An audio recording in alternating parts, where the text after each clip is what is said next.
شادی کرنی چاہیے؟ یا میں بولنا تو چاہتا ہوں بٹ پتہ نہیں غلط نکلے گا، نہیں کرنی چاہیے. ضروری کیا ہے شادی کرنے کی؟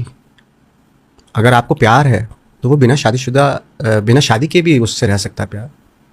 شادی کے پاس نا ایک بہت ٹیکن فار گرانٹیڈ لینے لگتے ہیں ایک دوسرے کو. آپ شادی شدہ نہیں ہے نا اور آپ کی گرل فرینڈ ہے، آپ نا ایک دوسرے کو بہت پیار ملتا ہے ایک دوسرے کو. وہ جب کہیں نہ کہیں شادی کے بعد جو ہے وہ ختم ہونے لگتا ہے، بچے ہو جاتے ہیں، یہ ہوتا ہے وہ ہوتا ہے، دنیا بھر کی چیزیں ہوتی ہیں. اور لبرل ہے، بڑا بنا پھر رہا ہے آج کل نا. اس سے کسی نے انٹرویو لیا کہ شادی کرنی چاہیے، اس نے کہا گرل فرینڈ ہی ٹھیک ہے، شادی وادی غلط ہے، کیونکہ گرل فرینڈ رشتہ بڑا اچھا ہوتا ہے، جیسے شادی ہوتی ہے پھٹے شروع ہو جاتے ہیں. کسی نے مجھے کلپ بھیجا، میں نے کہا یہ بالکل ٹھیک کہہ رہے ہیں اپنے حساب سے. یہ اپنے حساب سے کیا کر رہا ہے؟ بالکل ٹھیک. کیونکہ ان کے ہاں شادی کے بعد نہ ان کو یہ پتا ہوتا ہے کہ شوہر کے کیا حقوق ہیں جو اس نے بیوی کو دینے ہوتے ہیں، نہ ان کمبختوں کی بیویوں کو پتا ہوتا ہے کہ بیوی پہ کیا ذمہ داری ہیں جو اس نے شوہر کو دینی ہے. کوئی رائٹس تو ہے نہیں. صحیح ہے نا؟ تو ظاہر ہے انہوں نے لڑنا ہی ہے پھر. تو یہ نکاح کا سسٹم بھائی مسلمانوں کے لیے، جہاں شوہر کی یہ ذمہ داری ہے کہ کما کے وہ کھلائے گا اور بیوی کی ذمہ داری ہے وہ شوہر کی اطاعت کرے گی. جب آپ نے بیوی کو شوہر کی اطاعت سے ہی نکال دیا ہے تو پھر گرل فرینڈ بیوی سے زیادہ بہتر ہے. سمجھ رہے ہو؟ نہیں آئی سمجھ میں بات؟ پھر آدمی کہتا ہے میں پاگل ہوں، میں ایک عذاب اپنے لیے لا کے پال لوں یار بلا وجہ کے ایگریمنٹ کر کے، اور طلاق دوں تو مجھے آدھی جائیداد دینی پڑے. انگریز میں کیا ہوتا ہے، انہوں نے قانون بنایا کہ جب آپ نے میاں بیوی کی شادی ہو گئی نا تو اگر ڈیورس ہوگی تو آدھی آدھی پراپرٹی. انگریز کہتا ہے میں پاگل ہوں، میں پھر شادی کروں. وہ بالکل صحیح کر رہا ہے، وہ گرل فرینڈ پالتا ہے، نہیں کرتا شادی. اس کو پتا ہے شادی کے بعد میرے تو عذاب کھڑا ہو جائے گا. تو کافروں کے لیے بالکل ٹھیک ہے کہ وہ شادی نہ کریں، ہندو کے لیے بالکل ٹھیک ہے کیونکہ تم گرل فرینڈ والے سیٹ اپ میں زیادہ صحیح ہو. تمہارے حقوق کا کوئی ہے ہی نہیں نا. اللہ کے خوف سے تھوڑی تم حقوق ادا کر رہے ہو.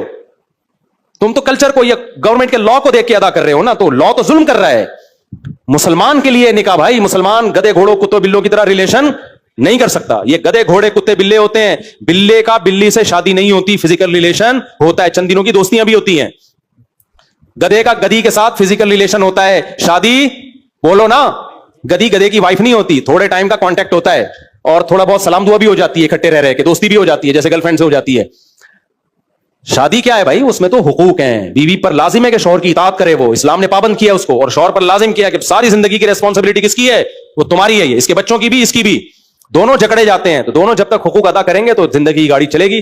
دونوں کو حقوق ہی کا نہیں پتا ہے تو مرغوں کی طرح لڑیں گے. تو کافروں کو حقوق کا پتا ہے ہی نہیں. جو حقوق انہوں نے دیے ہیں اس میں گرل فرینڈ اور بیوی میں کوئی فرق انہوں نے چھوڑا نہیں ہے. تو وہ خود اپنے ہاتھوں سے اپنے فیملی سسٹم کو تباہ کر رہے ہیں. ان کے لیے بالکل بہترین ہے کہ وہ شادی نہ کریں. کیونکہ امریکہ میں، جاپان میں، ہر جگہ ہمیں لوگوں نے بتایا کہ ان کی گرل فرینڈ ہوتی ہے نا، کم بختوں کی 20-20 سال رشتہ چلتا ہے. کم بختوں کی جب شادی ہوتی ہے اگلے مہینے طلاق ہو جاتی ہے.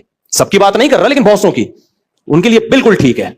اور یہ جو میرے سامنے کہتے ہیں نا وہ لوگ کافر لوگ 50-50 سال میں شادی کرتے ہیں، نبھاتے ہیں، بیویوں سے وفا کرتے ہیں. یہاں کی طرح 2 نمبری نہیں ہے. 55-50 سال میں نبھانے کے علاوہ آپ کے پاس بچتا کچھ بھی نہیں ہے. سمجھ رہے ہو؟ 20 لڑکیوں سے حرام کاری کر چکا ہوتا ہے. اس کے بعد بڈھے ہو کے پھر وہ کہتا ہے چلو شادی وادی کر لو. اب بڈھیا سے تو نے وفائی کرنی ہے. اب کیا وفا کر کے کیا تو ہمیں ہمارے سامنے شو مار رہا ہے کہ ہم لوگ 1 نمبر ہیں. ہمارے لونڈے لپاڑے 20-20 سال میں شادی کرتے ہیں اور وفا کرتے ہیں. ہم نے نکاح نہیں پڑھا یہاں پہ. 20 سال کا لڑکا، یہ عمر ہوتی ہے اس میں بیوی سے وفا کرتا ہے. بیوی کے کہنے سے نہیں. کس کے کہنے سے؟ اللہ کے. اس کو پتا ہے بھائی حرام شادی کی اس لیے کہ تاکہ حرام کاری میں نہ جاؤں.